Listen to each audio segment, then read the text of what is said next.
하나님의 말씀입니다. 잠언 18장 12절 말씀입니다. 잠언 18장 12절 한 절 말씀입니다. 제가 읽겠습니다. 사람의 마음의 교만은 멸망의 선봉이요 겸손은 존귀의 길잡이니라. 아멘. 한 번 더 읽겠습니다. 사람의 마음의 교만은 멸망의 선봉이요 겸손은 존귀의 길잡이니라. 지난 한 주간 잘 지내셨습니까? 자가격리하시면서 고생 많으셨습니다. 특별히 우리 청소년들 고생 많았습니다. 그리고 그 자녀들을 뒷바라지 하느냐고 부모님들도 애 많이 쓰셨습니다. 오늘 예배가 마치면 모두 다 음성이 나와서 자유함 얻기를 바랍니다. 한 주간 자가격리하는 분들을 찾아다니면서 섬겨주시고 또한 기도로 응원해 주셔서 감사합니다. 또한 본인도 자가격리하면서 다른 성도님들을 걱정해 주셔서 감사를 드립니다. 위기는 위기입니다. 그런데 위기가 기회가 되는 것은 기회로 만드는 사람들에게 해당되는 말입니다. 그런 점에서 이번에 우리가 교회적으로 큰 위기를 겪을 수 있음에도 불구하고 공동체가 서로 돌아보고 견뎌내는 모습에 박수를 보냅니다. 격리가 되면서 저도 한 발자국도 밖으로 나가지 못했습니다.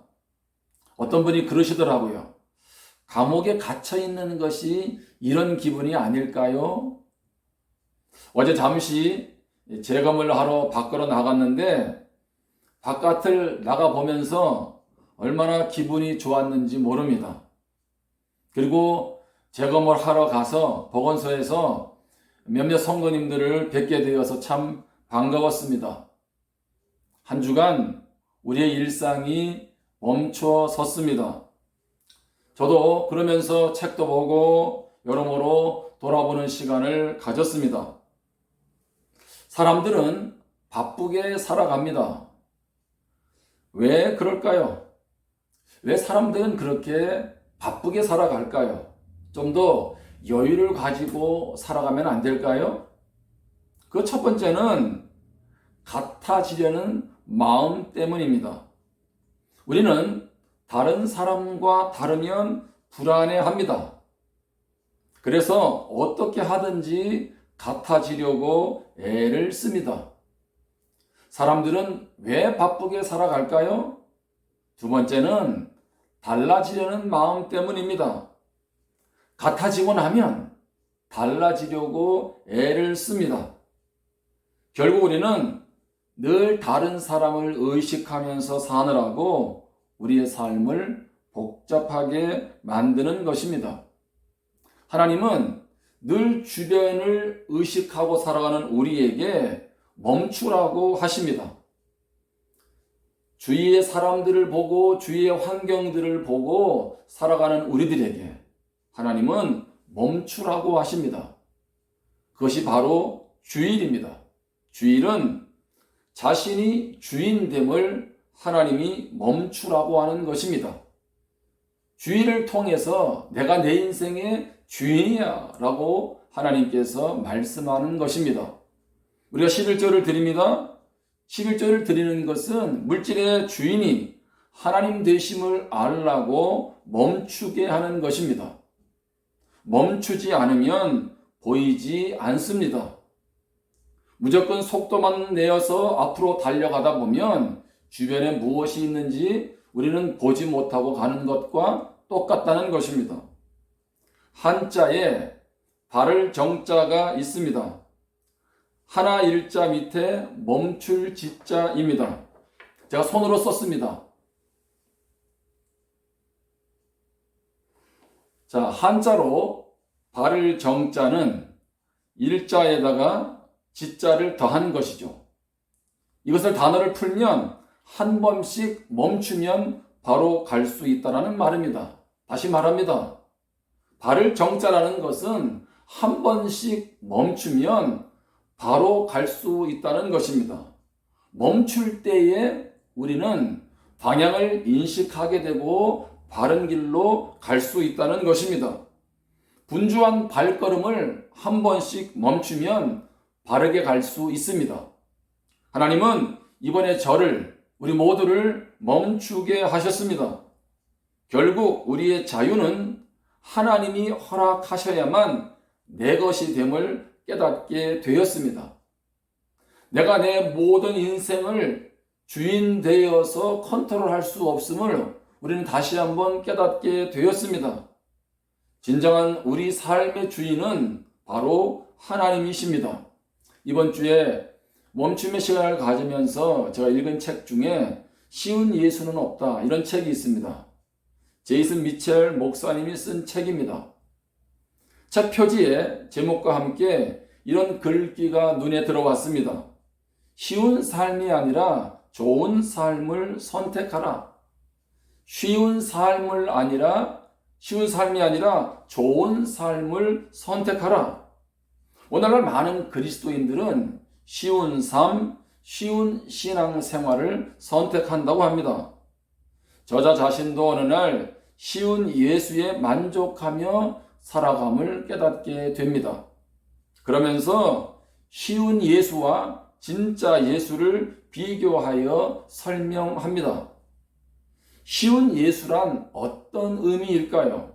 쉬운 예수. 내가 쉬운 예수를 믿는다는 것은 어떤 의미냐라고 하는 것입니다. 그 첫 번째는 쉬운 예수는 한 번도 자신에게 부담스러운 요구를 한 적이 없습니다. 두 번째, 쉬운 예수님의 명령은 사실 명령이라기보다는 제안으로 받아들입니다. 쉬운 예수를 믿는다는 것은 예수님의 명령, 그게 중요한 거 아니야. 하든지 말든지 그것은 내가 좋을 대로 해 라고 우리에게 말하는 것입니다. 세 번째로 쉬운 예수는 예수 믿기 전과 똑같이 살면서 믿어도 되는 예수입니다. 굳이 이전 생활을 다르게 삶을 조정할 필요도 없습니다. 내 필요한 것에 맞춰서 예수님만 의지하면 되는 것입니다. 네 번째로 쉬운 예수는 삶에 유익한 몇 가지만 조언을 해주는 것 외에는 나머지는 내가 알아서 하게 내버려 둡니다. 다섯 번째, 쉬운 예수는 영생을 약속할 뿐 이 땅에서 사는 일에는 일절 관여하지 않습니다. 자, 예수 믿으면 이제 천국 가게 됐으니까 이제 이 땅에서 대충 살아도 돼 라고 우리에게 요구하는 것이죠. 여러분, 쉬운 예수를 믿는다는 것은 교회도 다닙니다. 기분이 내키면 성경도 봅니다. 인간관계에 꽤 효과적인 기도할게요 라는 문자도 자주 보냅니다. 하지만 종교생활의 그런 기본만 빼면 삶은 예수님을 믿기 전과 조금도 다르지 않습니다. 솔직히 우리는 쉬운 예수를 좋아합니다. 그래서 신앙생활도 쉬운 신앙생활을 하려고 합니다. 예수님, 내 인생 내가 알아서 할 테니까 너무 깊이 관여하지 마세요. 내가 예배도 드리러 갈게요. 한 번씩 성경도 볼게요. 그리고 한 번씩 말씀에 귀를 기울일게요. 그런데 내 인생을 깊이 관여하지 마세요. 이렇게 말을 하는 것입니다. 그런데 이렇게 신앙생활을 하면 진짜 예수를 만날 수 없다는 것입니다. 진짜 예수를 만난다는 것은 단순히 예수를 믿기만 하는 수준을 넘어서 실제로 예수님을 따르는 삶을 의미합니다. 다시 말합니다. 진짜 예수를 믿는다는 것은 단순히 예수님을 믿는 수준을 넘어서 실제로 예수님을 따르는 삶을 의미합니다. 말씀을 듣고 깨닫고 은혜 받은 것에서 멈추지 않고 말씀대로 실천하는 삶입니다. 의지를 가지고 실천하는 것입니다. 예수를 믿고 자기를 부인하고 자기 십자가를 지지 않으면 쉬운 예수를 믿는 신앙생활입니다. 예수를 따르면서 내 욕심, 내 욕망을 내려놓고 나 중심적인 삶을 내려놓지 않는데 어떻게 진짜 예수님 만날 수 있겠습니까? 그것은 불가능합니다. 쉬운 예수를 믿는다는 것은 마치 이사야 말씀에 언급한 것처럼 성전에 예배 드리러 가서 살아계신 주님의 임재는 경험하지 못하고 성전 마당만 밟고 가는 것과 같습니다. 스스로에게 질문을 던져볼 수 있기를 바랍니다. 나는 진짜 예수를 믿고 있는가? 아니면 쉬운 예수를 믿고 있는가? 다시 한번 묻습니다. 나는 진짜 예수를 믿고 있는가? 아니면 쉬운 예수를 믿고 있는가? 신앙생활 하면서 예수님의 주변에서 맴돌다가 끝나면 얼마나 불쌍한 인생이 되겠습니까? 예수를 믿는 우리는 별 볼 일 없고 하찮은 사람이 아닙니다. 우리는 영광스러운 존재입니다.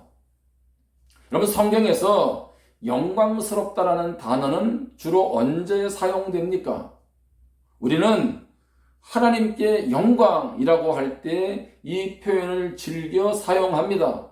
하나님 영광 받으십시오. 맞습니다. 하나님은 영광 받으실 분입니다. 그런데 옆에 있는 집사님에게, 옆에 있는 가족들에게 영광스럽다 이런 말을 해보신 적이 있습니까? 당신을 보면 영광스럽습니다. 자녀를 보면서 너를 보면 영광스럽다. 옆에 있는 성도를 보면서 참으로 영광스럽습니다. 이런 표현을 해보신 적이 있습니까? 괜히 낯간지러운 것 같고 내가 들어서는 안 될 말인 것처럼 느껴지지 않습니까? 저도 마찬가지입니다. 그런데 시편 8편에서 보면 사람을 어떻게 묘사하고 있을까요? 시편 8편을 봅니다. 3절 4절입니다. 주의 손가락으로 만드신 주의 하늘과 주께서 베풀어 두신 달과 별들을 내가 보오니 사람이 무엇이기에 주께서 그를 생각하시며 인자가 무엇이기에 주께서 그를 돌보시나이까? 주님이 만드신 하늘, 달과 별들을, 바다를 보면 우리는 하찮게 느껴질 수밖에 없습니다. 그런데 시편은 계속 뭐라고 말씀합니까? 5절입니다. 그를 하나님보다 조금 못하게 하시고 영화와 존귀로 관을 씌우셨나이다. 여기서 그는 누굴까요? 사람입니다. 근데 사람을 하나님보다 조금 못하게 하시고 영화와 존귀로 관을 씌우셨다고 말씀하고 있습니다. 다시 말하면 사람은 하나님보다는 좀 부족한 존재이지만 영화로운 존재, 다시 말하면 영광스러운 존재라고 말씀하고 있습니다. 다시 말씀드립니다. 오늘 우리는 별 볼 일 없는 하찮은 존재가 아니라 영광스러운 존재라고, 그래서 영화와 존귀로 관을 씌우셨다고 말씀하고 있습니다. 영광에 해당하는 히브리어의 단어의 뜻은 무거움이라는 뜻이 있습니다. 여러분, 지금 밖에 나가서 무거운 돌을 들어가지고 부드러운 흙 위에 한번 떨어뜨려 보십시오. 이 무거운 돌을 부드러운 흙 위에 던지면 그 흙에는 그 돌 자국이 남지 않습니까? 마찬가지로 영광으로 관을 썼다는 것, 영화로 관을 썼다는 것은 각자 삶의 토양 위에 눈에 띄는 흔적을 남길 잠재력이 있다는 뜻입니다.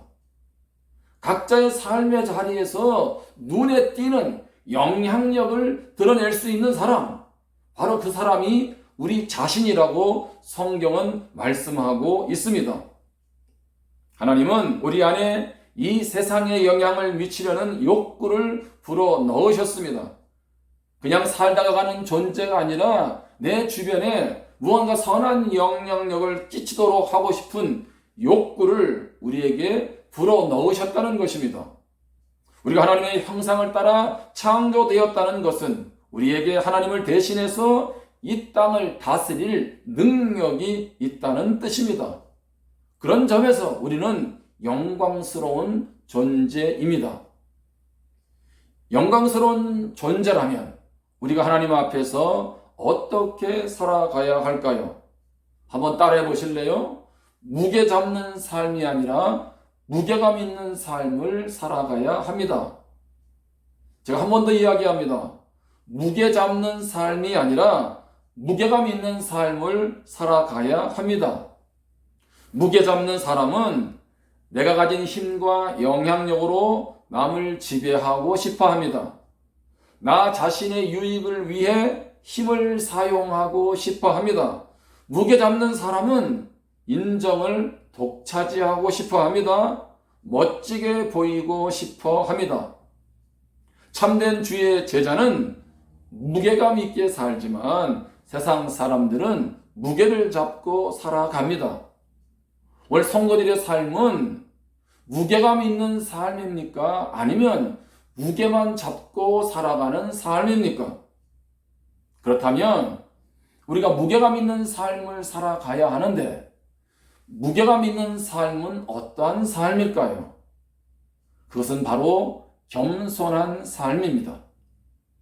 무게감 있게 산다는 것은 겸손하게 사는 것을 의미합니다. 오늘 본문 12절에 보면 사람의 마음의 교만은 멸망의 선봉이요 겸손은 존귀의 길잡이니라. 사람의 마음이 교만하면 멸망이 뒤따르고 겸손하면 영광이 뒤따릅니다. 교만한 사람은 자신을 과시하고 우쭐해하며 드러내기를 좋아합니다. 무게를 잡으려고 합니다. 스스로 무게를 잡으려다가 스스로 주인 되려다가 무너진 사람이 있습니다. 바로 아담과 하와입니다. 그들은 무게를 잡으려고 하나님 자리에 자신들이 머무르려고 하다가 죄를 짓고 에덴 동산에서 쫓겨났습니다. 무게감 있는 삶을 살려면 겸손해야 합니다. 우리는 겸손에 대한 많은 생각들을 가지고 있죠. 하나님을 온전히 의지하는 것 겸손입니다. 나보다 남을 낮게 여기는 것 겸손입니다. 근데 겸손을 이렇게도 정의할 수 있습니다. 자신이 바라는 것에 대해서 죽고 다른 누군가의 유익을 추구한다는 뜻입니다. 다시 말합니다. 내가 바라는 것에 대해서는 죽고 다른 누군가의 유익을 추구한다는 것입니다. 그러니까 겸손한 사람은 나의 유익이 아닌 다른 사람의 유익을 취하는 사람입니다. 내가 주인이 되는 삶, 내가 늘 주목의 대상이 되는 삶이 교만입니다. 겸손의 길을 선택할 때마다 교만이 조금씩 죽게 됩니다. 그렇다면 겸손한 삶은 어떠한 삶일까요? 자, 우리는 하나님 앞에서 얼마나 영광스러운 존재인지를 깨닫게 되었습니다. 영광스러운 존재가 되었다면 어떻게 살아가야 됩니까? 무게 잡는 삶이 아니라 무게감 있는 삶을 살아가야 합니다. 그렇다면 무게감 있는 삶은 어떤 삶일까요? 바로 겸손한 삶입니다. 자, 그런데 겸손한 삶은 다른 말로 하면 섬기는 삶입니다. 마가복음 10장 45절입니다. 인자가 온 것은 섬김을 받으려 함이 아니라 도리어 섬기려 하고 자기 목숨을 많은 사람의 대속물로 주려 함이니라.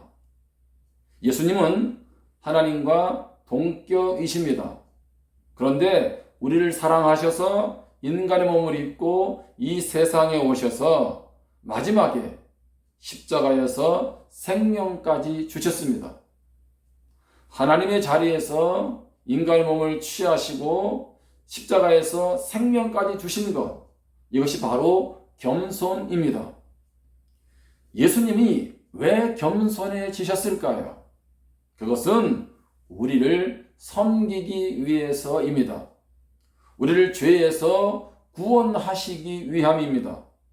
그래서 인간의 몸을 입고 십자가에서 생명까지 주시는 섬김을 마다하지 않으셨습니다. 그런 점에서 겸손과 섬김은 별개가 아니고 함께 갑니다. 마치 겸손과 섬김은 동전의 양면과 같습니다. 예수님도 십자가를 지시기 전에 마지막 제자들과 만찬을 하시면서 친히 제자들의 발을 씻겨 주셨습니다.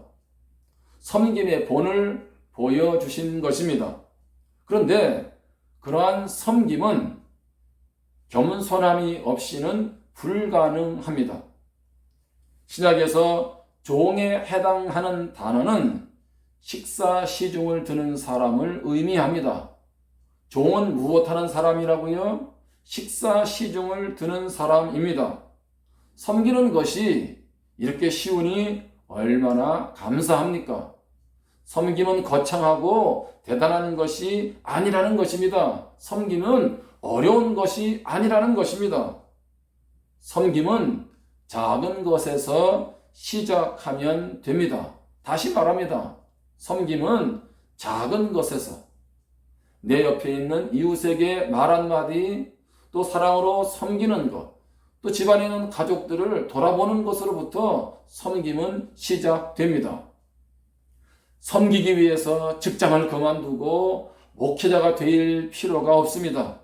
섬기기 위해서 주님을 위해서 섬겨야 되겠다고 선교지로 나가지 않아도 됩니다. 주변에 있는 가족, 평범한 이웃들의 필요를 향해서 눈을 돌리기만 해도 된다는 것입니다. 예수님이 마지막 날 영광의 보좌에 앉으셔서 의인들에게 말씀하십니다. 예수님의 심판의 때를 마태복음 25장에서 설명하고 있습니다. 내가 줄일 때에 너희가 먹을 것을 주었고, 예수님이 목마를 때 마시게 하였고, 나그네 되었을 때에 영접하였다고 하십니다. 그래서 심판대 앞에서 의인들이 묻습니다. 우리가 언제 예수님을 그렇게 섬겼나요? 우리 그렇게 한 적 없어요. 그랬더니 예수님이 말씀하시죠. 마태복음 25장 40절입니다. 임금이 대답하여 이르시되 내가 진실로 너희에게 이르노니 너희가 여기 내 형제 중에 지극히 작은 자 하나에게 한 것이 곧 내게 한 것이니라 하시고, 예수님이 뭐라고 말씀합니까? 여기 임금이 대답한다고 했는데 임금은 곧 예수님을 의미합니다. 예수님이 뭐라고 말씀하냐면 내 형제 중에서 지극히 작은 자, 다시 말하면 가장 보잘것없는 사람에게 한 것이 곧 내게 한 것이다, 이렇게 말씀하고 있습니다. 만약에 우리 앞에 예수님이 앉아 계신다면 예수님 이거 드세요, 예수님 이거 필요하시죠, 어떻게 예수님을 섬길까? 우리는 최대한도로 예수님을 향하여 섬길 것입니다. 근데 주님은 우리 눈앞에 계시지 않습니다. 그런데 보잘것없고 그렇게 남들로부터 주목받지 않는 그 한 사람을 향해서 사랑을 베푸는 것, 작은 사랑을 베푸는 것, 그것 하나를 곧 예수님께 향한 섬김이라고 말씀해주고 계시는 것입니다. 어쩌면 우리는 살아가면서 너무 예수님을 모른 척하고 너무 예수님을 쌀쌀맞게 대하고 살아가고 있지는 않는지 다시 한번 생각해 보게 하는 말씀입니다. 무게감 있는 성도는 그의 시선이 나 자신이 아닌 타인에게로 향하는 성도입니다. 이번에 성도인들이 서로 섬기는 작은 실천이 겸손이며 무게감 있는 삶을 살아가게 하는 것입니다. 저는 우리 교회 안에 겸손과 섬김으로 무게 잡는 성도보다 무게감 있는 성도들이 많이 일어나기를 간절히 소망합니다. 여러분의 삶의 모습들을 통해서 주변에 아름다운 그리스도의 향기가 뿜어져 나오기를 주님의 이름으로 간절히 축원합니다. 기도하겠습니다. 하나님 아버지, 오늘도 하나님 앞에 멈추어 서서 우리 자신을 돌아봅니다. 오늘 우리가 각자의 자리에서, 처소에서 하나님을 예배하는 것은 오직 우리의 삶의 주인이 하나님이심을 고백하는 우리의 모습인 줄 믿습니다. 하나님, 분주한 일상 가운데서 내가 무엇을 위해 달려가고 있는지 주님 앞에서 돌아보기를 원합니다. 내가 무엇을 중요하게 여기며 살아가고 있는지 돌아보기를 원합니다. 하나님 앞에 섰을 때에 나의 모습을 발견하게 되고 무엇을 위해 달려가야 할지 분명한 삶의 초점을 세우게 될 줄 믿습니다. 우리는 하나님 앞에서 하나님 나라를 위해 살아가는 사람임을 다시 한번 기억하게 도와 주시옵소서. 무엇보다 우리 한 사람 한 사람이 보잘것없는 사람이 아니고 하나님의 영화와 존귀로 간을 씌우신 영광스러운 존재임을 기억하게 하시사 그 영광스러운 존재답게 무게감 있는 인생 살아가게 도와 주시옵소서. 그렇게 살아가기 위해서 겸손의 삶을 힘쓰게 하시고 섬김의 삶을 우리 삶의 자리에서 드러낼 수 있는 우리 모두가 되게 하여 주시옵소서. 하나님, 또 한 주간을 살아갑니다. 하나님께서 늘 우리의 삶의 주인됨을 깨닫게 하시고 늘 주님과 동행하며 살아가게 도와주셔서 우리의 인생이 하나님이 기뻐하시는 무게감 있는 복 있는 인생이 되도록 은혜 베풀어 주시옵소서. 예수님의 이름으로 기도합니다. 아멘.